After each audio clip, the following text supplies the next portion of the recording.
గత వైసీపీ ప్రభుత్వం అవలంబించిన ఆర్థిక విధానం వల్ల కేంద్రం కూడా చట్టాల్లో మార్పు తీసుకురావాల్సి వచ్చిందని ఆర్థిక మంత్రి పయ్యవుల కేశవ్ చెప్పారు. దేశవ్యాప్తంగా ఇలాంటి ఆర్థిక అరాచకం ఏ రాష్ట్రంలో కూడా లేదని అసెంబ్లీలో తెలిపారు. కనీసం బడ్జెట్ పెట్టేందుకు మేం సాహసం చేయలేని పరిస్థితి నెలకొందంటే ఎంత దారుణంగా ఎకానమీ సిచ్యువేషన్ ఉందో అర్థం చేసుకోవాలని అన్నారు పయ్యవుల కేశవ్. గాడిలో పెట్టేలా బడ్జెట్ పెట్టడం అనేటువంటిది చాలా కష్టమైన విద్య అనేటువంటిది అర్థమైంది అధ్యక్ష. ఇదేదో అద్భుతం జరిగిపోతుంది, 3 నెలల్లోనో 4 నెలల్లోనో అన్ని సరిపోతాయి అనేటువంటి మాటల్ని నేను చెప్పదలుచుకోలేదు అధ్యక్ష. వీరు చేసినటువంటి అరాచకం, ఆర్థిక విధ్వంసం భారతదేశంలో ఏ ఇతర రాష్ట్రం కూడా చేయలేదు అన్నటువంటి విషయాన్ని సభ ద్వారా ప్రజల దృష్టికి కూడా చెప్పదలుచుకున్నాను అధ్యక్ష.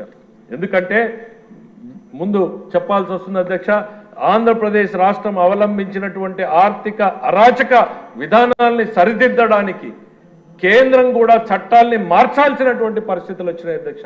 భయపడింది అధ్యక్ష. ఒక దశలో ఇదే విధానాలు అన్ని రాష్ట్రాల్లో అవలంబిస్తే దేశం ఏమైపోతుంది అన్నటువంటి ఆలోచనతోటి వెంటనే సరిదిద్దేటువంటి ప్రక్రియతో 2 కొత్త మార్పుల్ని చేయాల్సినటువంటి పరిస్థితి కూడా వచ్చింది అన్నటువంటి విషయాన్ని ఈ సందర్భంగా చెప్పాల్సినటువంటి. బడ్జెట్ పెట్టలేదు అనేటువంటిది బయట పదే ప్రెస్ మీట్లు పెడుతున్నారు అధ్యక్ష.